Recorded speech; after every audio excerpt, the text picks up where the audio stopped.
Love next door episode 9 में हम past का सीन देखते हैं जहाँ पर सियोक रू और ह्योन जुन दोनों रिलेशनशिप में थे। सियोक रू उसे समर वेकेशन पर जाने की बात कर रही थी, ह्योन जुन का उस पर ध्यान ही नहीं था। इस बात से सियोक रू गुस्सा हो जाती है। ह्योन जुन उसे एक एनवेलप देता है और कहता है इसे खोल कर देखो। सियोक रू एनवेलप को खोलती है और इसमें 2 टिकट थे, वो भी कोरिया के। सियोक रू की आंखें नम होने लगती है। तब ह्योन जुन उसे कहता है कि तुम काफी टाइम से अपनी मॉम से नहीं मिली हो, क्या तुम उनसे मिलना नहीं चाहोगी? और मैंने 2 टिकट इसलिए लिए क्योंकि मैं भी तुम्हारे साथ चल रहा हूँ। ह्योन जुन कहता है एनवेलप में और कुछ भी है। सियोक रू फिर से एनवेलप के अंदर देखती है तो उसमें एक रिंग थी। ह्योन जुन वो रिंग लेकर सियोक रू को शादी के लिए प्रपोज कर देता है। इस वजह से सियोक रू बहुत ही खुश हो जाती है और उसे तुरंत यस भी बोल देती है। दोनों रिलेशन में काफी अच्छा कर रहे थे, लेकिन अचानक से सियोक रू को पता चलता है कि उसे स्टमक कैंसर है, जिस वजह से वो पूरी तरह से टूट भी जाती है। उसे ये समझ नहीं आता है कि उसे स्टमक कैंसर कैसे हो गया। तब उसने रियलाइज किया कि उसने बहुत ही स्ट्रगल किया था। बिजी लाइफ की वजह से उसने अपना खाना भी सही तरीके से नहीं खाया। डिप्रेशन और इस तरह के लाइफस्टाइल की वजह से उसे स्टमक कैंसर हुआ। फिर प्रेजेंट में देखते सियोक रू के बारे में सोच रहा था कि ऐसे टाइम पे उसने उसके हाथ को क्यों पीछे किया। तभी उसे याद आता है कि ये टाइम ये बात सोचने की नहीं है, उसे फिलहाल हॉस्पिटल जाना चाहिए। दूसरी तरफ सियोक रू हॉस्पिटल में होती है। डॉक्टर उसे बताते हैं कि उसकी स्कैनिंग हो गई है और रिपोर्ट कल तक आएंगे। सियोक रू डॉक्टर को थैंक यू कहती है। तब उसे पता चलता है कि ये तो वही हॉस्पिटल है जहाँ पर सियोंग के डैड भी डॉक्टर है। जब वो डॉक्टर से ग्योंगजोंग के बारे में पूछती है तो वो बताते हैं कि आज उनका ऑफ है। ये सुनकर सियोक रू रिलैक्स होती है और वो जल्दी से हॉस्पिटल से बाहर आ जाती है क्योंकि वो नहीं चाहती थी कि उसके बारे में किसी को भी पता चले। बाहर ह्योन जुन उसका पहले से ही वेट कर रहा था। वो उससे पूछता है कि डॉक्टर ने क्या कहा। तभी यहाँ पर सियोंग भी आ जाता है और उससे पूछने लगता है क्या तुम्हें अभी भी दर्द हो रहा है? तो सियोक रू कहती है कि नहीं, अब मैं ठीक हूँ, पर तुम्हें किसने बताया कि मैं इस हॉस्पिटल में हूँ? सियोंग कहता है कि अभी ये बातें जानने की नहीं है, चलो तुम मेरे साथ चलो, मैं तुम्हें घर छोड़ देता हूँ। ह्योन जुन कहने लगता है कि तुम्हें दिखता नहीं है, यहाँ पर मैं भी हूँ, तो प्लीज इस बात का ध्यान रखा करो। फिर वो सियोक रू से कहता है कि तुम मेरे साथ चलो, मैं तुम्हें घर छोड़ूंगा। सियोक रू कहती है कि मैं सियोंग के साथ घर चली जाऊंगी क्योंकि हम दोनों का घर एक ही जगह पर है। आज तुमने मेरी मदद की, इसके लिए थैंक यू। फिर ह्योन जुन सियोक रू से कहने लगता है जैसे तुम पहुंच जाओ तो मुझे बता देना, मैं वेट करूंगा। सियोंग कहता है मत वेट करना, सियोक रू को उसके बेड तक छोड़ कर आऊंगा। ह्योन जुन उसे कहने लगता है कि सियोक रू अब कोई छोटी बच्ची नहीं रही, वो एक वुमन बन चुकी है। सियोंग उसे कुछ नहीं कहता और वो सियोक रू को लेकर घर की तरफ निकल जाता है। आगे फ्लैशबैक में देखते हैं कि जब उसने अपनी बीमारी के बारे में ह्योन जुन को बताया था तो ह्योन जुन ने उसका फुल सपोर्ट किया था, उसे हिम्मत दिया और भरोसा दिया कि वो जल्दी ही ठीक हो जाएगी। आजकल मेडिकल बहुत एडवांस हो गई है तो उसका भी इलाज हो जाएगा। और उसने सियोक रू का ध्यान रखने के लिए अपने काम से भी छुट्टी ली थी। अब प्रेजेंट में ये दोनों घर पहुंच गए थे। सियोंग उसके लिए कार का डोर खोलता है और बंद भी करता है। सियोक रू ये देखकर उसे कहती है कि अचानक तुम ये सब क्यों कर रहे हो? सियोंग उसे कहता है कि बस कुछ नहीं, मैं तुम्हारे साथ बस थोड़ा नरम से पेश आना चाहता हूँ। सियोक रू कहती है कि प्लीज ऐसे बिहेव मत किया करो, वैसे तो तुम हमेशा मुझे अपना सर्वेंट बनाकर रखते हो, अब अचानक प्रिंसेस की तरह ट्रीट कर रहे हो। सियोंग कहता है कि हाँ, मैंने देखा कि ह्योन जुन भी तुम्हारे साथ ऐसे ही पेश आता है, तब तो तुम्हें अच्छा लगता है। फिर सियोक रू से घूरने लगती है। सियोंग कहता है कि प्लीज माइंड मत करो और अंदर जाओ, जिसके बाद वो भी चला जाता है। इधर सियोक रू जैसे ही दरवाजे पर पहुंचती है तो उसे याद आता है जब वो बीमार पड़ी तब उसने अपनी मॉम को यह सब बताने की कोशिश की थी, पर उसकी हिम्मत ही नहीं हुई। उसने कॉल किया और कहा कि मैं कुछ दिन बहुत ही ज्यादा बिजी रहने वाली हूँ और इस दौरान मैं कॉल उठा नहीं पाऊंगी और आपको कॉल भी नहीं कर पाऊंगी, तो प्लीज परेशान मत होना। मिसुक ने कहा कि ठीक है, पर तुम अपने अच्छे से ख्याल रखना और टाइम पर खाना खाना। ये सुनते ही सियोक रू का रोने का मन होता है और वो तुरंत उनका कॉल कट कर देती है, जिसके बाद वो जोर जोर से रोती है और अपने आप को हिम्मत देती है कि वो सब कुछ सही कर सकती है और वो इस बीमारी से भी डील कर सकती है। फिर प्रेजेंट में हम सियोंग को मोयुम के साथ देखते हैं। वो मोयुम को सब कुछ बताता है कि सियोक रू ने किस तरह उसके हाथ को पीछे किया था और उस टाइम पर तो उसको चूज करना चाहिए था। मोयुम उसे पूछती है तो तुमने उसे पूछा कि उसने ऐसा क्यों किया? तो सियोंग कहता है कि नहीं। मोयुम कहती है कि यही तो तुम्हारी प्रॉब्लम है, अब जब तुम्हें टाइम मिले तो प्लीज तुम पहले ये पूछ लेना। फिर सियोंग से उसकी फीलिंग के बारे में पूछने लगती है कि उसे अभी इस टाइम कैसा फील हो रहा है। सियोंग बताने लगता है कि उसे जेलस फील हो रहा है। मोयुम कहती है कि ऐसी वाली फीलिंग नहीं, ये बताओ जब तुम उसे देखते हो तो कैसा फील होता है? क्या तुम्हारी दिल की धड़कनें तेज हो जाती है और ड्रम बजने लगते हैं? सियोंग कहता है अचानक तुम ये सब बातें क्यों कर रही हो? तो मोयून कहती है कि छोड़ो, इस बात को जाने दो। दूसरी तरफ सियोक रू को देखते हैं, उसके पास योन जुन का मैसेज आता है। उसने लिखा था कि टाइम पर अपनी दवाइयाँ ले लेना। इधर सियोंग भी घर आ गया था। वो देखता है कि सियोक रू के रूम की लाइट अभी भी जल रही है। सियोंग अपने मन में कहने लगता है कि सियोक रू अब सो जाओ, तुम बहुत थकी हुई हो। तभी सियोक रू की रूम की लाइट भी ऑफ हो जाती है। सियोक रू लेट गई थी और सोच रही थी कि इस बीमारी का नाम कैंसर क्यों रखा गया। काश इसका नाम फ्लावर या लाइट जैसा कुछ होता। नाम हर चीज का मतलब ही बदल देता है। कैंसर सुनकर ऐसा लगता है कि ये कितना डार्क है और डरावना है। अगली सुबह सियोक रू रेडी होकर नीचे आती है तो उसके डैड उससे बात किए बिना ही काम पर चले जाते हैं। फिर सियोक रू की मॉम उससे कहने लगती है कि तुम कुकिंग क्लास जाना चाहती हो, तुम जा सकती हो और सीख भी सकती हो। सीखने में कोई बुराई नहीं है। और अगर तुम यूएस नहीं जाना चाहती हो तो मत जाओ, लेकिन यहाँ पर रहकर तुम प्लीज जॉब ढूंढो। तुम अपना एक्सपीरियंस और बैकग्राउंड वाले फील्ड पर वापस जाओ। बस मैं तुमसे इतना ही चाहती हूँ और कुकिंग तुम्हारी शादी के बाद काम आएगी। तब सियोक रू कहती है कि मैंने अपना ड्रीम ढूंढ लिया है और मैं कुकिंग ही करना चाहती हूँ। सियोक रू की मॉम कहने लगती है कि तुम्हारे डैड इसे कभी भी एक्सेप्ट नहीं करेंगे। तुम सब कुछ कर सकती हो पर करियर के तौर पर कुकिंग नहीं कर सकती। सियोक रू ज्यादा बहस नहीं करती और बाहर आ जाती है। बाहर सियोंग पहले से खड़ा था और उसी का ही वेट कर रहा था और उसे पता था कि सियोक रू की फिर से उसकी मॉम से लड़ाई हो गई है। सियोक रू उसे कहती है कि प्लीज वो अपने काम पर ध्यान दे। तब सियोंग कहता है कि चलो इस बात को छोड़ो, मैं तुम्हें खाना खिलाता हूँ। जिसके बाद वो सियोक रू को रेस्टोरेंट में लेकर आ जाता है। यहाँ पर देखते हैं कि उसने बहुत ही सिंपल सा खाना ऑर्डर किया था। सियोक रू कहती है कि ये तुमने क्या ऑर्डर किया है? तो सियोंग कहता है कि तुम इसे एक बार खाओगी तो खाते ही रह जाओगी। सियोक रू को भूख तो बहुत ही लगी थी, इसलिए वो बिना देरी करे खाना खाना स्टार्ट कर देती है। जैसे ही वो पहली बाइट लेती है तो ये उसे बहुत ही पसंद आता है और वो बस जल्दी जल्दी खाई जा रही थी। वो अपना पूरा खाना फिनिश कर देती है। सियोंग कहता है कि मैं तो डर ही गया था, मुझे लग रहा था कि खाने के साथ कहीं तुम बाउल भी ना खा जाओ। अभी अचानक से सियोक रू के पेट में फिर से दर्द होने लगता है, लेकिन सियोक रू सियोंग को पता नहीं चलने देती। वो वॉशरूम चली जाती है। सियोक रू ने जल्दी जल्दी खाना खा लिया था, जिस वजह से उसे पेट में दर्द हो रहा था। दूसरी तरफ डोंग जिन को जिम में देखते हैं, वो एक्सरसाइज कर रहा था। तभी उसके फोन पर नोटिफिकेशन आता है। उसे पहली बार एक प्रोडक्ट का रिव्यू करने का स्पॉन्सरशिप मिला था। यह देखकर वो बहुत ही खुश हो जाता है। वो जल्दी से मैसेज का रिप्लाई कर देता है। फिर हाईसू को देखते हैं जो बहुत ही लोनली फील कर रही थी, इसलिए वो फोटो एल्बम देखने लगती है। हर फोटो में बस सियोंग और सियोंग के डैड और सियोक रू ही थे।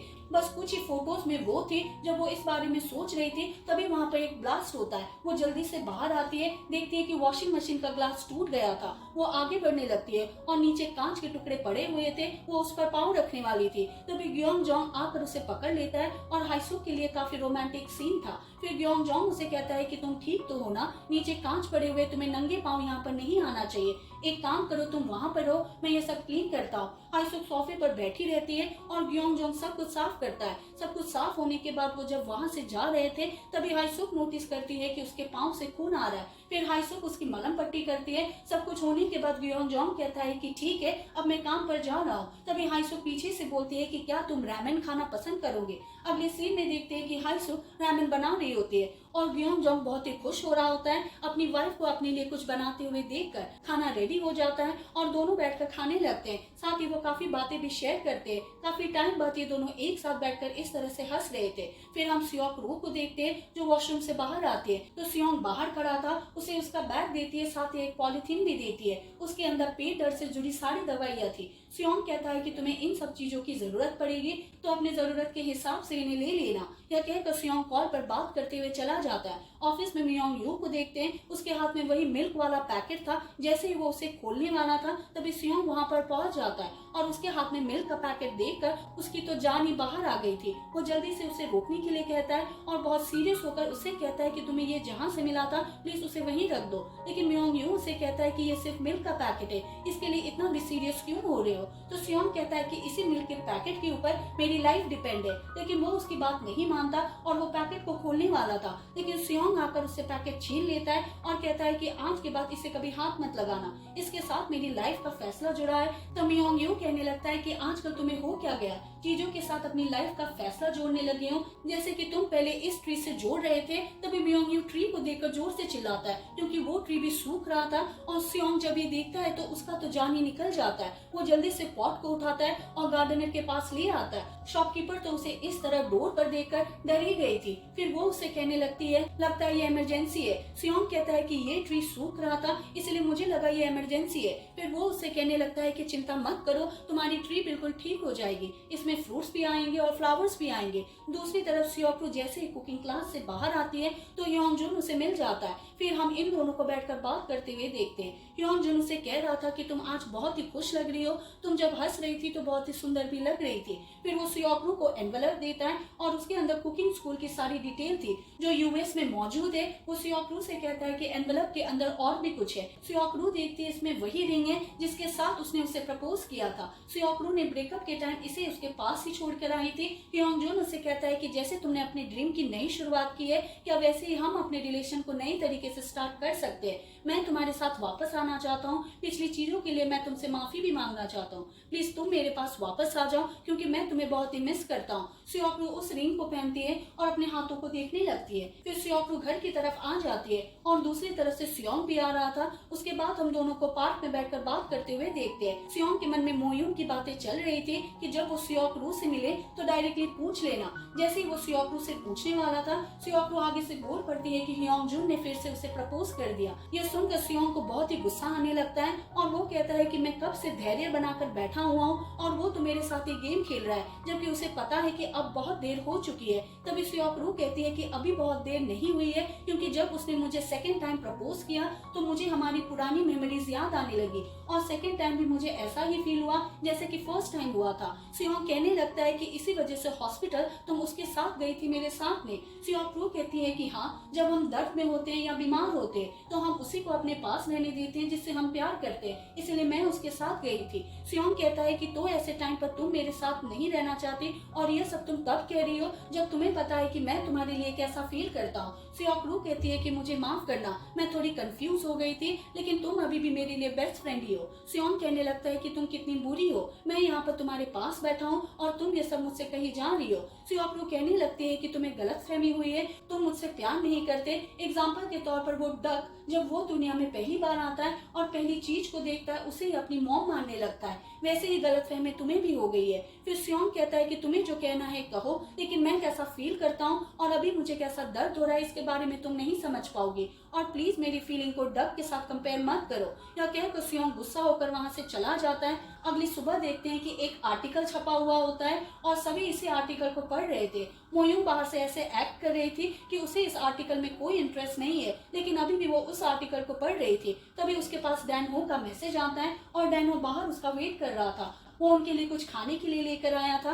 थैंक यू कहने के लिए मोयूंग उससे ले लेती है और फिर डैनो वहां से जाने लगता है। तभी मोयूंग देखती है कि उसने फिर से वही टी शर्ट पहन रखी है जिसकी वजह से उसके दिल में फिर से कुछ कुछ होने लगता है। वो डैन हो को रोकती है और कहती है कि आइंदा तुम ये टी शर्ट मत पहनना, क्या तुम्हारे पास एक ही टी शर्ट है, बार बार तुम इसे ही पहनते रहते हो। तो डैन हो कहने लगता है कि ये बहुत ही कंफर्टेबल और सॉफ्ट है, इसलिए मैं इसे पहनना पसंद करता हूँ। मोयूंग कहती है कि मैं ऐसा ही सॉफ्ट टी शर्ट तुम्हें लेकर दूंगी, लेकिन अब तुम इसे नहीं पहनोगे। डैनो कहता है पर तुम मुझे कपड़े क्यों दिलाओगी। तो मोयूंग उसे खाने का बैग दिखाने लगती है कि तुमने जैसे ये मुझे दिलाया ऐसे ही मैं भी तुम्हें दिलाऊंगी। आगे देखते हैं कि सियोंग के पास मियोंग यू का कॉल आता है और वो बहुत ही परेशान लग रहा था। सियोंग जल्दी उस जगह पर पहुंचता है और पता चलता है कि जहाँ पर उन्होंने प्रोजेक्ट रेडी किया था वहाँ पर कुछ प्रॉब्लम हो गई है, किसी ने कंप्लेन कर दी है जिस वजह से काम रुक गया। फिर सामने वो आदमी आ जाता है जिसने कंप्लेन की थी। फिर सियोंग उससे बात करने लगता है तो उल्टा वो उनसे कहने लगता है कि तुमने कहा था कि तुम इस जगह पर घर बनाओगे, मुझे ये नहीं पता था कि तुम बड़ी बड़ी बिल्डिंग खड़ी कर दोगे।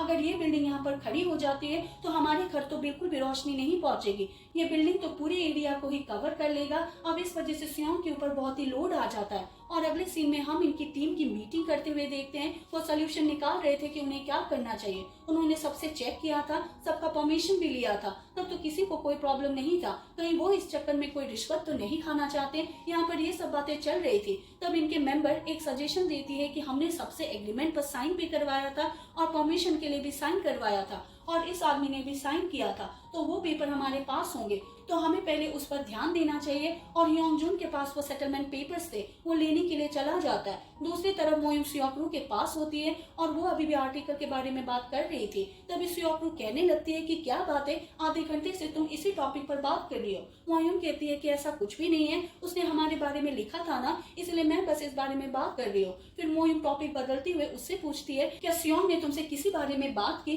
इस पर सियोक्रू कहती है कि नहीं। दूसरी तरफ सियोंग सियोंग उस प्रोजेक्ट की वजह से बहुत ही टेंशन में आ गया था। सियोंग कहने लगता है कि अगर उस आदमी की डिमांड बढ़ गई तो हम उसे कैसे पूरा करेंगे। मुयोंग यू कहता है कि हम ऐसे ही किसी की डिमांड पूरी नहीं कर सकते, वहाँ पर कितने लोग हैं, एक एक करके सबने डिमांड मांगना शुरू कर दिया तो क्या होगा, हम इस डिमांड को बढ़ावा नहीं दे सकते। तभी यहाँ पर ह्योंग जुन आ जाता है और वो आकर माफी मांगने लगता है क्योंकि उसने पेपर्स घुमा दिए थे। सियोंग उस पर भड़कने लगता है कि इतने इंपॉर्टेंट पेपर वो कैसे खो सकता है। मियोंग यू सियोंग को शांत करता है। सियोंग ह्योंग जू से कहने लगता है कि ये तुम्हारी रिस्पॉन्सिबिलिटी थी और अब तुमने इसे गुम कर दिए, लेकिन अब सॉरी बोल के चीजें फिक्स नहीं होने वाली, तो तुम्हें क्या बोलना चाहिए इसका आंसर मैं तुमसे सुनना चाहता हूँ। फिर सियोंग रात को घर आ रहा था तो बाहर उसे मिसुक मिल जाती है। उसका हाथ देखकर समझ जाती है कि उसने अभी तक कुछ नहीं खाया और वो बहुत ही थका हुआ है, इसीलिए मिसुक उसे अपने घर पर खाना खाने के लिए बुलाती है। सियोंग सियोकरू के बारे में ना बताने के लिए माफी मांगता है और कहने लगता है कि सियोकरू के लिए सच में वो ड्रीम बहुत ही इंपॉर्टेंट है।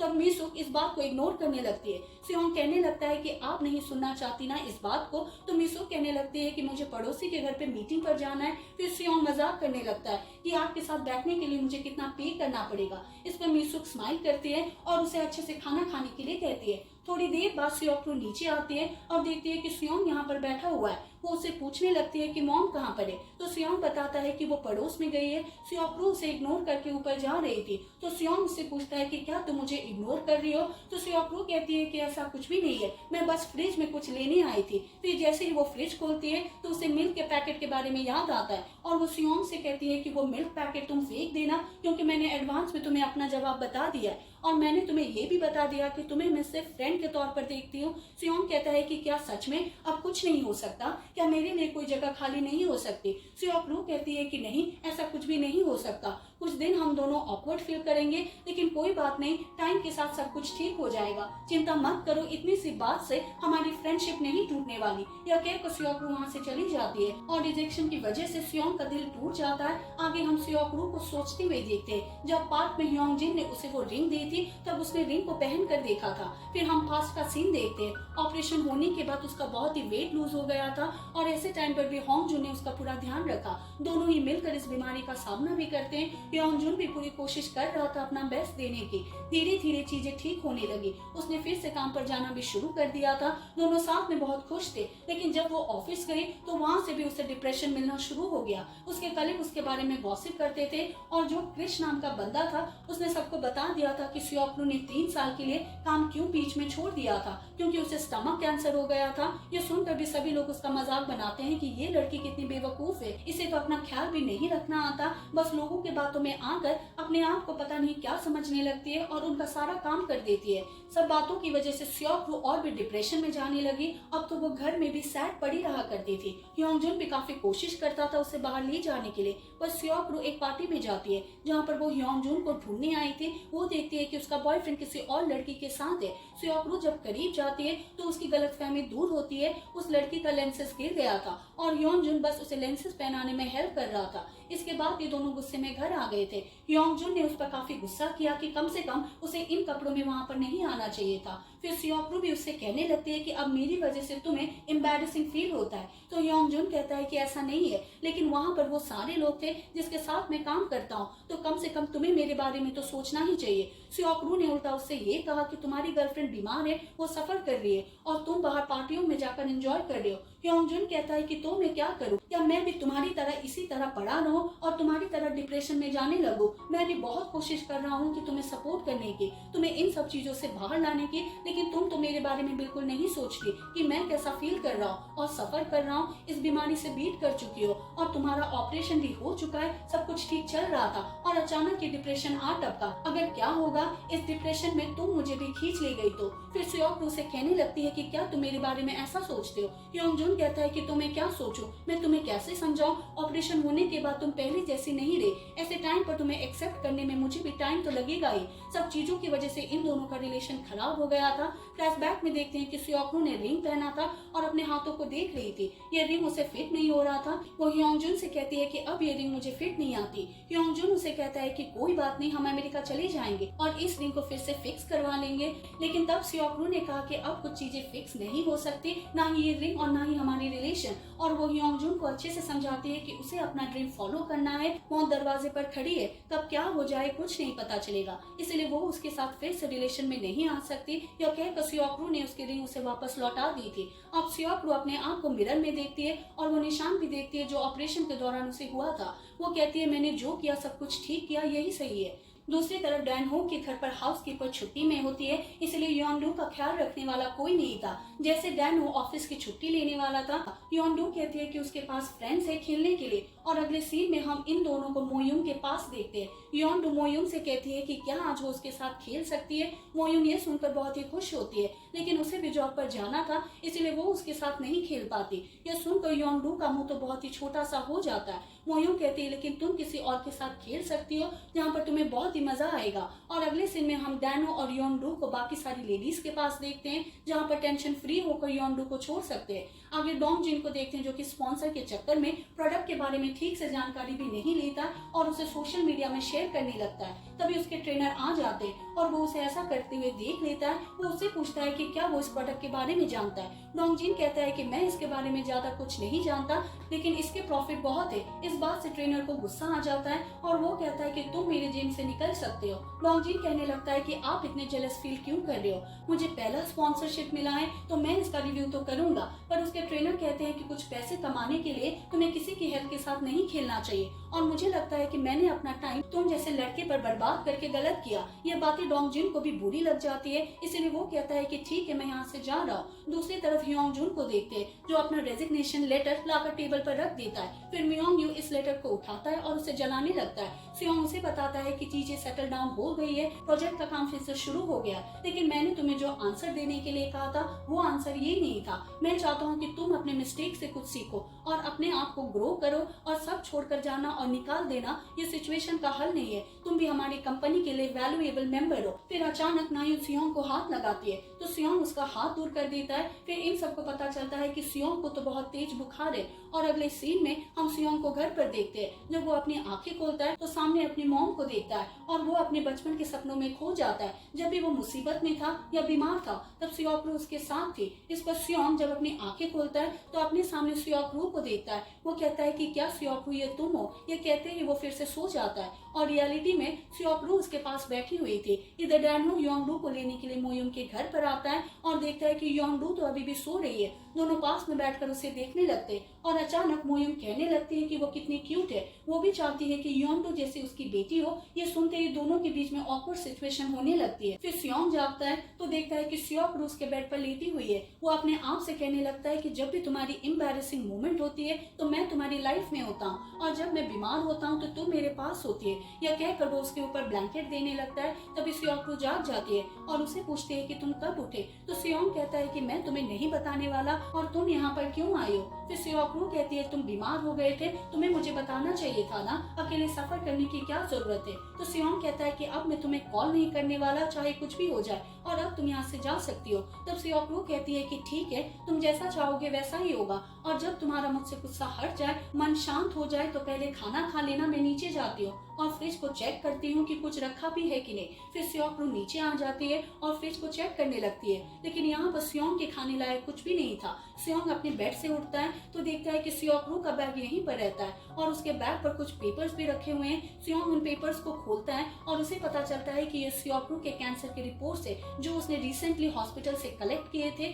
सियोंग जब ये रिपोर्ट देखता है तो उसके तो होश ही उड़ जाते हैं। तभी वहाँ पर सियोक्रू भी आ जाती है। वो उससे ये पेपर्स छीन लेती है, अपने बैग में रखकर जाने वाली थी। तभी सियोंग उसे रोकता है और उसे पूछता है कि ये क्या है, क्या इसी वजह से तुम कोरिया आई थी, तुम ऐसा कैसे कर सकती हो, तुमने मुझे इतनी बड़ी बात क्यों नहीं बताई, क्या तुम्हारे लिए मैं इतना ही मायने रखता हूँ। फिर सियोक्रू रोते हुए कहने लगती है कि मैंने बस इसी वजह से नहीं बताया क्योंकि मैं डरती थी कि मैं चीजों को और खराब ना कर दूं। यह कहकर सियोक्रू जा रही होती है तो नीचे जाकर सियोंग उसे रोक लेता है। सियोंग कहता है कि तुम मेरे साथ ऐसे कैसे कर सकती हो, तुमने अभी तक किसी को कुछ क्यों नहीं बताया, आखिर कब तक तुम इस बात को छुपाने वाली थी, तुम्हें कैंसर है और कोई भी नहीं जानता। तभी पीछे से आवाज आती है कि किसे कैंसर है, और देखते हैं कि मीसुक और हाईसुक दोनों यहाँ पर आ गए थे और उन्होंने कैंसर वाली बातें सुन ली थी। वो बहुत ही टेंशन में थे और मीसुक उन दोनों से पूछने लगती है कि किसे कैंसर है। दोनों में से कोई कुछ नहीं बोलता और सियोक्रू रोना स्टार्ट कर देती है और फिर वो उसे पूछते है कि क्या तुम्हें कैंसर है। इतना कहते ही सियोक्रू फूट फूट कर रोने लगती है और फिर सियोक्रू की मॉम उसे खींचकर जोर से हग कर लेती है और वो जोर से चिल्लाकर रो रही थी और सियोक्रू अपने मन में कहती है कि जब मुझे ये बीमारी हुई थी तो सबसे पहले मुझे ख्याल सियोंग का आया था कि मैं उसे कॉल करूं और इस वक्त मैं चाहती हूँ कि मॉम मुझे सिर्फ इसी तरह से हग करे और इसी के साथ ये एपिसोड खत्म हो जाता है।